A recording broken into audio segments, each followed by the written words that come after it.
This is Killer Innovations, a show about ideas, creativity, and how you can innovate.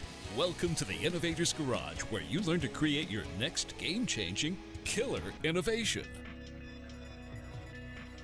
Welcome to this week's Killer Innovations. I am back in Colorado from being on the road, so I'm enjoying the early spring weather here, trying to catch up. I came back and there was a whole stack of books from some new exciting authors that have been putting out some great stuff. I mean, I've got a reading stack that's going to last me well through the summer. I don't have to worry about procuring any books for my beach reading time. But one book in particular that caught my eye that was top of the stack is the new book from Mark Stevenson, We Do Things Differently: The Outsiders Rebooting Our World. Now, if you're not familiar with Mark, Mark is an author. He's got multiple books out. But I think this one actually, the title I think is actually pretty descriptive of the content. And I've asked Mark to join us today, talk a little bit more about himself, and then we're going to dig into this book in today's show. So Mark is joining us from London. So Mark, thank you for taking the time and joining us here on Killer Innovations. Well, thank you for having me. So Mark, for those of our listeners who don't know you or haven't seen your previous book, I know you from your book on the Optimist Tour of the Future, but give us a little context. What's your background? How did you get so involved in kind of this, entrepreneurship, innovation, future kind of content? So how do you weave all that together? That's a really great question. There's no, I don't have a normal career progression. In fact, I would say that I'm probably an unemployable dilettante. So the short story is I'm a geek by training. I'm a kind of a crypto computing guy. I had a normal job or a kind of a brain for hire kind of job. I was a crypto geek and a computing guy for the first 10 years of my career, but also simultaneously a musician. And my band had an album out and a couple of singles here in Europe. And then that all fell apart. The drummer went to jail, etc. Okay, that's a whole nother show. That's a whole nother show. I decided to get myself a proper corporate job. Realized that I hated that, but it taught me a lot. And then I just thought, what do I really care about? And I realized I cared about two things, which is kind of battling cynicism, because I think cynicism is the ultimate enemy of the future. And just kind of making people literate about stuff I think, is crucial, regardless of your background, whether it's climate change or sequencing the human genome or what's happening with AI. I think these things affect everybody. And I kind of wanted to communicate those in a way that was kind of anti-cynical. So how can we use these tools to make the world better rather than always fearing them, but also being very aware of, that they come with lots of, difficult questions. And the way I decided to do that first and foremost was by stand-up comedy. So I quit my job and became a stand-up comedian.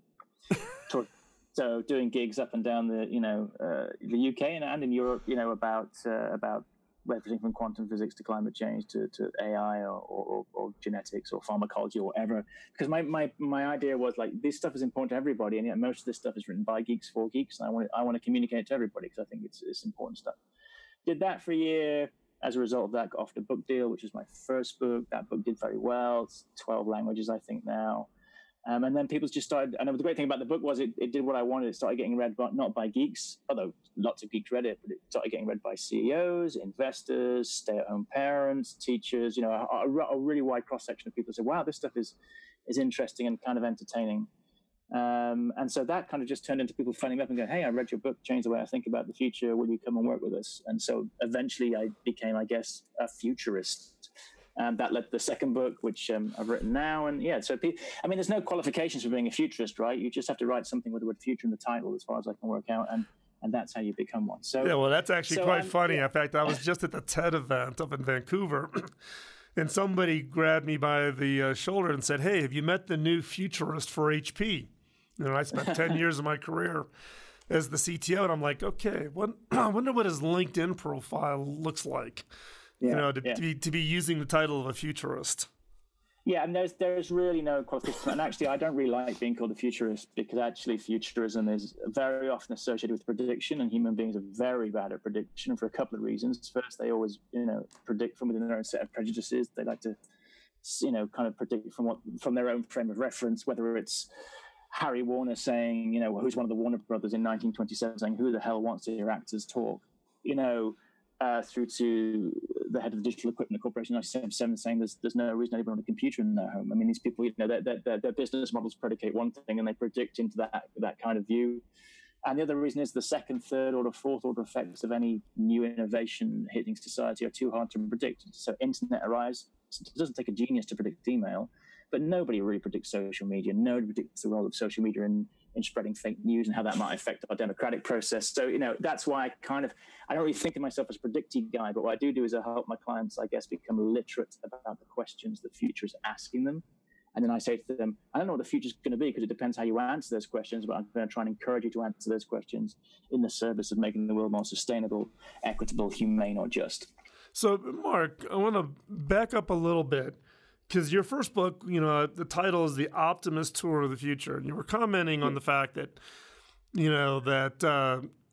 cynicism can, be kind of a real downer from the standpoint of, looking at how innovation could happen. And we've been hearing, particularly in Silicon Valley with Elon Musk and everybody screaming about, the risks of AI gone amok. And it was a topic at TED this year, or robots taking everybody's, job away. So how do you be an optimist in this case when you are, when everybody's such a downer out there on some of these things? So there's two things to say about that. In that, what the media reports is all the bad stuff. So if Elon Musk says, 100 great things about artificial intelligence, how it's going to be a boon for productivity in society, and he says one thing, that it says, oh, well, I'm a bit worried about this bit. Guess what? The media reports on. Right. So you get a very skewed view of that for a start. The point about jobs is very well made, but technology has always destroyed jobs. In fact, I collect headlines from the last 200 years of technology destroying jobs. Kind of scaremongering, and there's a great one actually from one of my favorites from 1973 from the Times in London, and the headline is Prime Minister must act to stop microchips that kill jobs. So you're kind of thinking, did microchips kill jobs? Of course they didn't. Okay, but what they did do is they changed jobs. So there is a very valid point here, which is the transition of one economy to another. Transition from an economy without these machines to an economy with the machines means that certain jobs do disappear. And my worry is it's the people who aren't being taught, or an education system that doesn't help you to retrain to that new economy. So with artificial intelligence, we need to create an economy of the jobs the machines can't do. And those are jobs of empathy, systems thinking, asking the right question, all that kind of stuff. And this is not stuff that our current economy, and particularly our current education systems, really value, and that's very problematic to me. So a lot of people get very damaged in those transitions, and one of the reasons I do the job I do is I want to try and make that transition less messy for less people and make it a little bit shorter. So the fears are real, but the solutions are out there, and my job, I think, as a futurist, is to say, if we're more literate about these things, and actually if we have a more diverse group of people more literate about these things, we might be able to have more of the benefits and less of the downsides, and that's kind of why I do what I do. Yeah, but I mean, I'm with you because it's a battle for those of us in this in this role that we play as far as trying to educate in my case the listener of my show and your readers of your book. But one of the frustrations that I have though is policymakers. You think about governments and you watched if you watched the Mark Zuckerberg questions that were happening, and you hear some of those questions, and you're like, "Oh my God, these are our elected officials," and they've, you realize they probably have never logged on to Facebook, and they've never, ever seen sent a tweet. And here are the people who are trying to, be engaged and to set a policy without understanding consequences of some of those decisions. Yeah, I mean, that's a very well-made point. And what we're going to, and I talk about the good, the bad, and the ugly in my work a lot. And the bad news is everything is broken, including our systems of governance, because they cannot keep pace with the pace of change. And the good news is it's fixable, but the ugly news is it's going to get messy. And our current systems of governance and the way we run our corporations and we run our health service and the way we educate ourselves are necessarily going to have to change over the next 20 years. And that's going to be a bit of a bloodbath.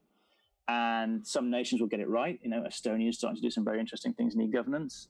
Those nations will have a massive competitive advantage, and everybody else will have to follow. But yeah, you're absolutely right. Policymakers are way behind. Yeah, and this gets into the issue of, if you're expecting the government to set policies to drive futures, they don't act fast enough given the innovation rate that these changes are happening. It's like waiting for Donald Trump to write a feminist novel. It's never going to happen. And if it did, it'd be terrible.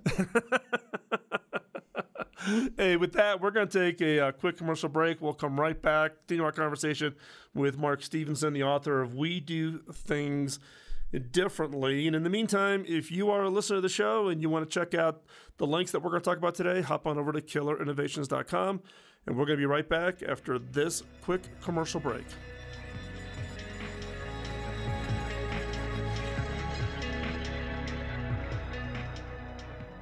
Welcome back to Killer Innovations. We're having a conversation today with Mark Stevenson, the author of We Do Things Differently, The Outsiders Rebooting Our World.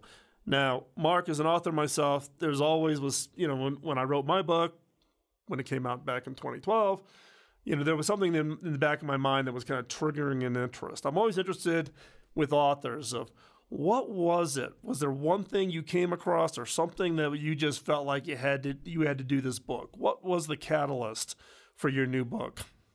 Well, it actually ties in very nicely with the question you asked at the end of the last segment. So after I'd written my first book, The Optimist Tour of the Future, I came to the conclusion at the end of that we had all the technology and the talent we need to solve all the world's problems. It wasn't like we need to invent one new thing to have a world that was sustainable, equitable, humane, or just. The problem was that we couldn't seem to organize our talents and our technologies and our cultures in a way that made that feasible for the maximum amount of people and indeed the environment. So I thought I really want to look at systems change. I want to go and look at how we organize ourselves. I'm going to go and find people who've challenged existing systems, old systems of doing things, and come up with new ways of doing that. And the question is not me saying, this is what I think we should do. It's me saying, look, Jamie's gone and done this in healthcare. How did he do it? How did he prevail? What can we learn from him? And does this give us a roadmap to and a window on a better future? And to get into the book, you had to be succeeding in a systems change way, and you had to have been succeeding for a number of years, or the technology had to be so unequivocally working that I could touch it and see it. And that was kind of the inspiration for the book. So less about technology. There's a lot of technology in it. More about what are the ways of thinking, ways of organizing that allow the human race to prosper in the future. But, it's an interesting concept, right? Of how, it's kind of the ripple effect, things that people do today and their impact on the future, right? Yeah. And in some cases, though, what I've seen, and I'd be interested in getting your view is you have to be careful of unintended consequences. You think you're doing something, and then all of a sudden things are just massively spiral out of control. Yeah. Right? Yeah.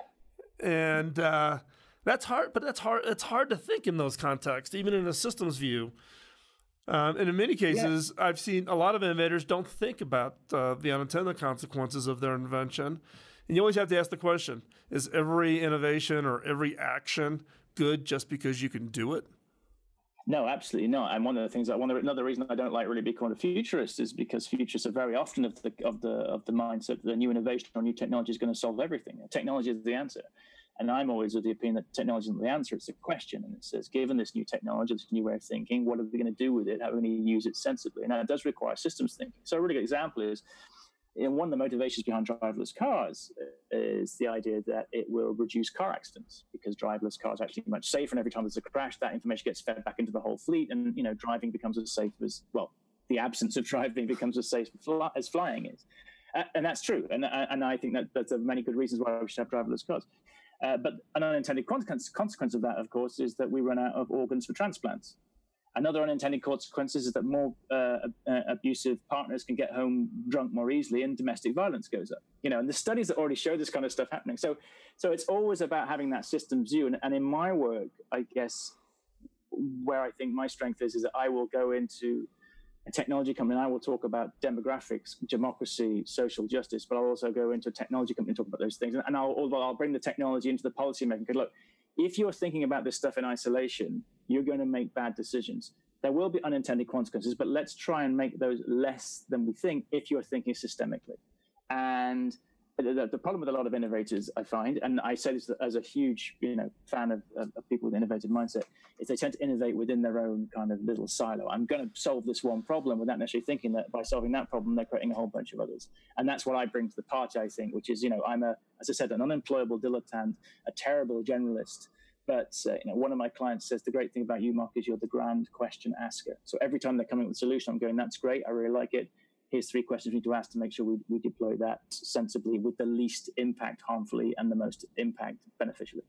Yeah, and I think you've nailed it right on the head, right? A lot of innovators just never ask the question. No. They just think if they see where they're at today and they see the path forward as a single straight line. And it's never a straight line. And also sometimes they ask the entirely wrong question because they think they're innovating and they're not. So I'll give you an example of my favorite, least useful innovation of recent years. It's something called the Kerastase Hair Coach. It's a Wi-Fi enabled hairbrush with a microphone that analyzes your brushing style. It analyzes humidity and gives you a hair manageability score via a smartphone app.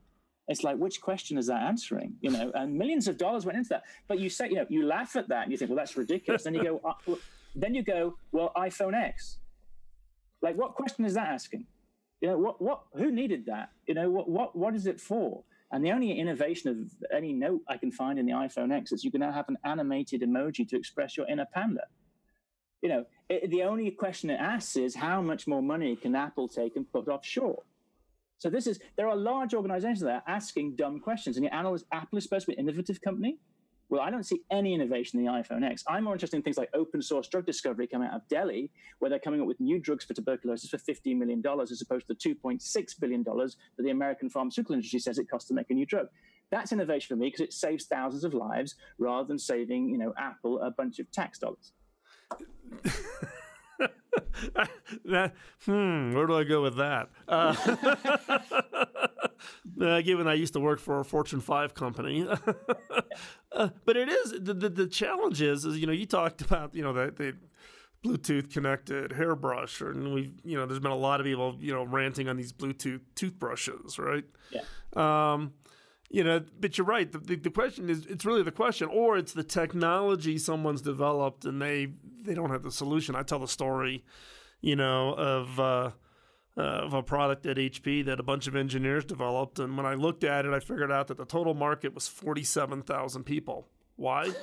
Because only an HP engineer, and there's 47,000 of them, would ever figure out how to use this darn thing.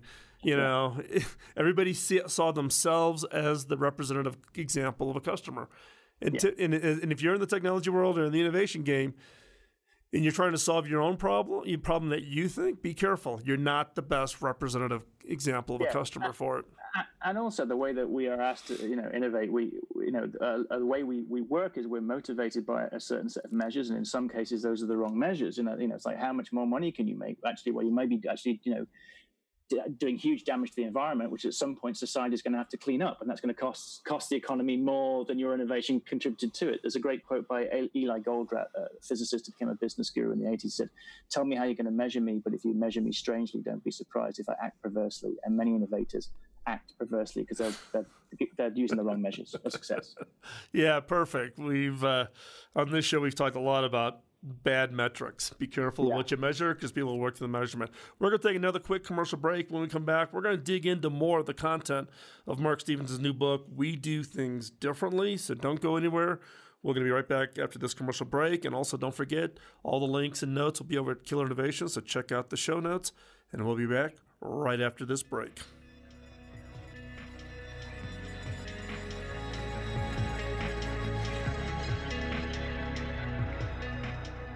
Welcome back to Killer Innovations. We're having a conversation today with Mark Stevenson, the author of We Do Things Differently. Hey, Mark, in a book like this, where you're taking a look at a lot of different perspectives, can you boil down kind of what the findings were? What was kind of the takeaways as you were doing the research for this book? Well, as with all those questions, there's no kind of thing that covers all of them, but I can give you a general view, which is, how do you create systems change that actually works? Mm-hmm. And this doesn't apply to all of the innovations I covered, but you can say that probably in 80% of them, it's usually bottom up. It's not top down. It usually comes from a crowd of people who, out of necessity, have kind of worked out they've got to do something differently. Often it comes from places that are very broken, where something's gone horribly wrong. That change is usually catalyzed by a new technology that has now been democratized and now have access to some tools they didn't have last time, or a new way of thinking that's arrived. Actually, now with this way of thinking, we can do this differently. We can do this as a network.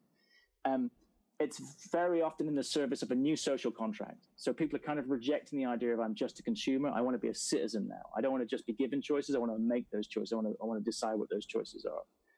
And it's usually, not always, but it's usually catalyzed by some kind of outsider.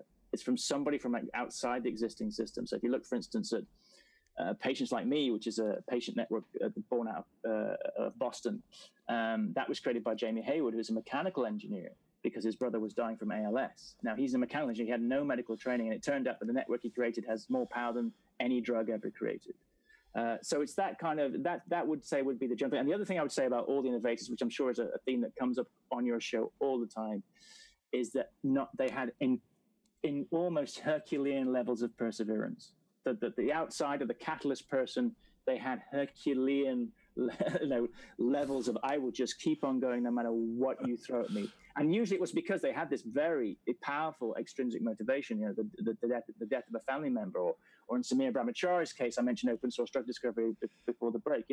He was like, I have 4,000 of my countrymen and women dying every day for tuberculosis, and I've got to do something about this. So they're very powerfully driven. They just don't give up.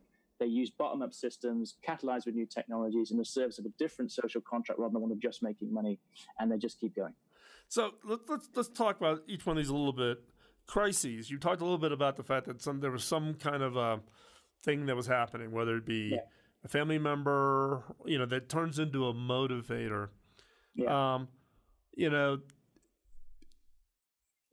What I've seen and what I'm interested in getting your view on is organizations or societies that everything's going great, everything's hunky-dory, getting any, it's kind of the anti-change problem. Why change? Everything's good. Don't rock the boat. Those kinds of things. I'm interested in the fact of on the crises piece from the standpoint of is that really kind of a cornerstone need, or can changes in the future actually just be triggered just by change itself, or is there always some form of this crises that's kind of the kicking off point? Well, right now, if we look at humanity, we are suffering an enormous crisis. So we need to innovate our ass out of this. We have less than 60 harvests left at the current rate of soil erosion. Soil erosion is costing the US economy $44 billion a year. Okay, because we're pumping the soil with too many fertilizers and pesticides and all that kind of stuff, and it's destroying the integrity of the soil. It's not replacing itself as fast as it's being eroded. We have a corporate world where 85% of employees don't like their jobs. We have a wealth and economic system where 1% of the population owns 50% of the wealth. The healthcare system is not a healthcare system. It's a massively labyrinthine and expensive sick care system. The governance system still looks like it did in the 1850s, and the education system still thinks it is 1950. We have to innovate, whether we like it or not. Now, those systems are either going to collapse horribly, and there'll be nothing to replace them, or we innovate our ass off and they still collapse horribly, but we've got something better, in the bag. So I'm not really interested in innovation, that's sort of tickling along there. It's like we look at the grand systemic crises that are facing the world, and if you're not inspired to innovate in that situation, then what are you for? Well, it's interesting because I guess maybe now that I'm listening to you, and I probably could frame the question a little bit better, right? It's the ubiquitous knowledge of the crises, right? Yeah. Because we end up spending a lot of conversation time around, someone positioning a crisis and somebody else saying, well, that's really not a crisis. Mm-hmm. Everything will be fine, or that crisis is being blown out of proportion. Steve Pinker gave a talk at TED last week about his new book.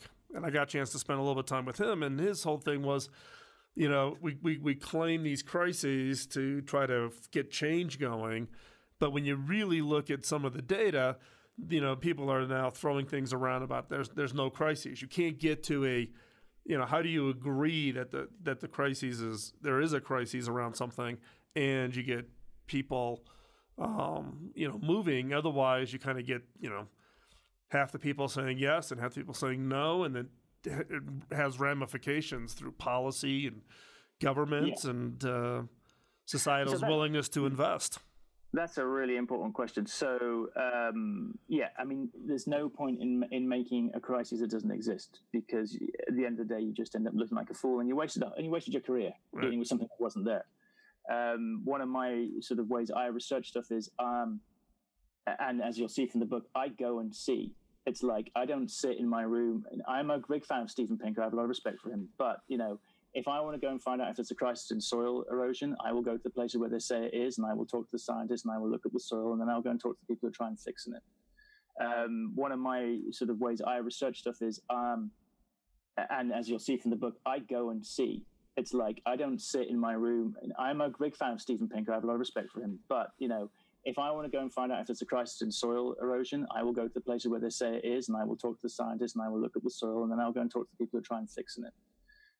So that is my view. And then how do you convince people? Well, I don't know, but I'm trying to do my bit in that I'm writing these books. I'm on your show.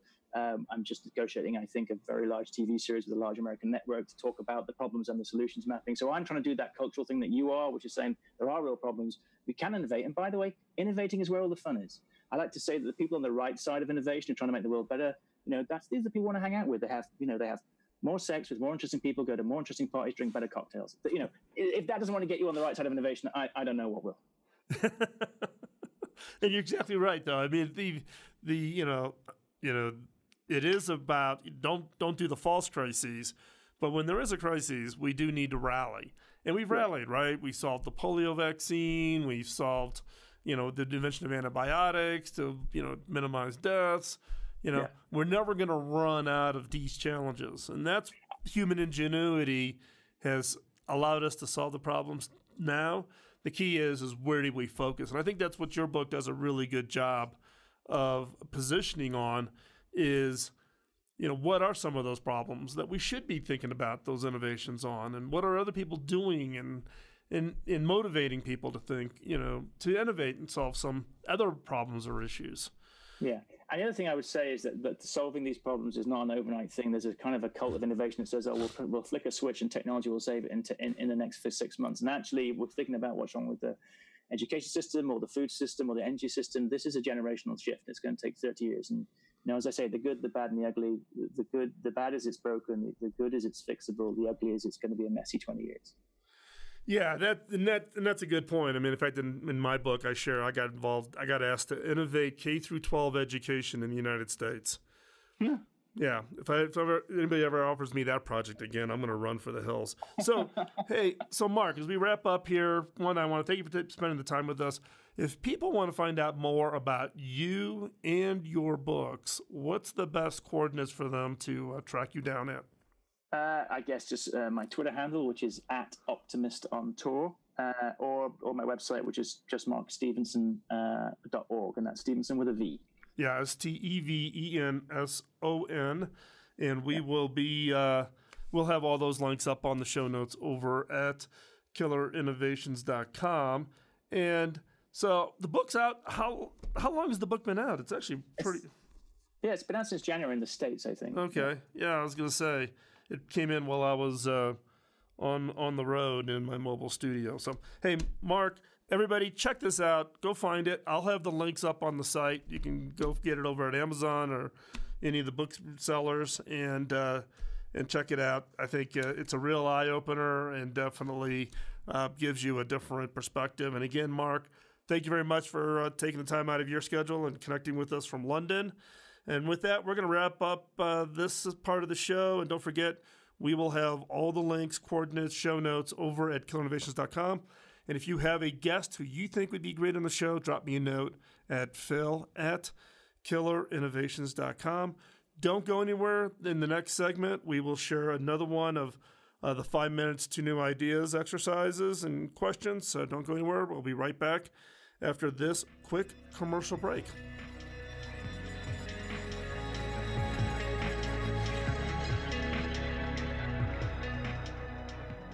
Back in the early days of this show, I would share what I called a killer question in each episode. These questions were designed to be used in your personal, team, or organization's innovation efforts. Now, based on feedback from listeners just like you, we've decided to bring it back with some improvements. Each episode of the Killer Innovations has a segment that I'm now calling 5 Minutes to New Ideas. It's designed for the creative mind looking for that next great idea. Each episode will challenge you to think differently about yourself, your business, and your products and services by asking unique, funny, and sometimes crazy questions. These questions are designed to force you to look beyond the obvious and to uncover ideas and opportunities you never before considered. So, get out your notebook and be ready to uncover that game-changing idea. Here is 5 Minutes to New Ideas.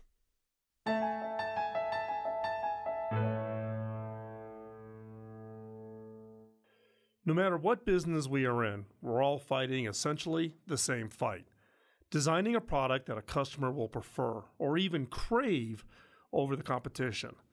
To do this, we need to constantly be aware of how, 1, our business environments are evolving, and 2, how our customers are changing, and 3, what we need to modify in order to keep our product relevant and desirable.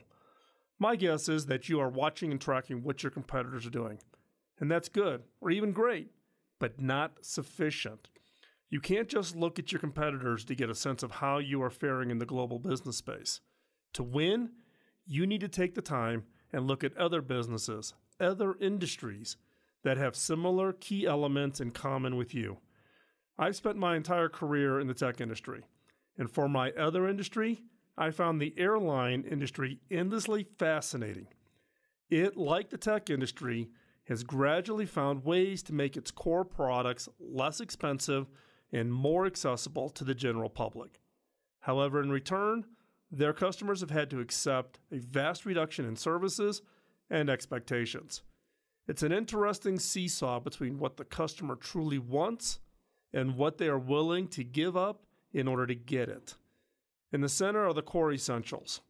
A safe, convenient flight at a low fare. Everything else falls away in relevance, as long as that core criteria is met. What is the core criteria for your business? What are the fundamentals that have been in place in order to maintain an ongoing and happy relationship between you and your customer? Suppose you were the head of operations at a megachurch, perhaps Chicago's Willow Creek or Joel Osteen's church in Houston. Osteen's church seats almost 16,000 people and runs 4 worship services plus various meeting groups every Sunday, which means there are up to 64,000 people in the cars they're driving coming in and out of the church parking lot. This means that the odds of getting into a fender bender are increasing, not to mention the gridlock and potentially dangerous traffic in the church's parking lot. So what do you do? Where do you go to learn the mechanics of moving that number of vehicles and that number of human beings in an efficient and safe manner? Now, you could go observe how traffic and parking is done at your local mall, or maybe the Sunday football game. If you're truly serious about solving this problem, you go to Disney Academy at Walt Disney World. Now, entertaining legions of small children with animatronic animals and teacup rides doesn't have much in common with preaching about God, but 60 years of crowd management has made Disney operations the undisputed champion of event control and coordination. By working with Disney, these churches could learn a few things about integrating their system of traffic flow and parking. Fender benders would go down, customer satisfaction would go up, and everybody would be happier. To learn and be inspired by others, ask yourself, what industries are analogous to ours, and what can we learn from them? Warning, this is much harder than it sounds. You need to dig deep, asking yourself what industries or businesses that are unrelated to yours are dealing with issues similar to yours. For example, the issues of production, customer segments, marketing.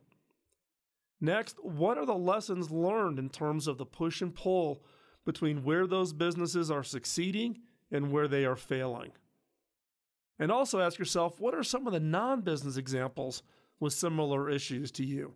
Is there an NGO? Is there a nonprofit that has kind of similar challenges that you do? Take a look at them. By asking the right questions and looking at non-obvious companies and industries, you may find that one inspiration that can transform you and your ideas. I'm Phil McKinney, and thanks for listening. Thanks for taking the time out of your busy schedule to join in. If you have any comments or suggestions, drop me a note at phil@killerinnovations.com. Beyond this show, I write about my personal experiences of being in the innovation game for the last 2 decades. Topics include innovation, creativity, culture, team building, metrics, frustrations, leadership, and how to win. You can find that content over at philmckinney.com.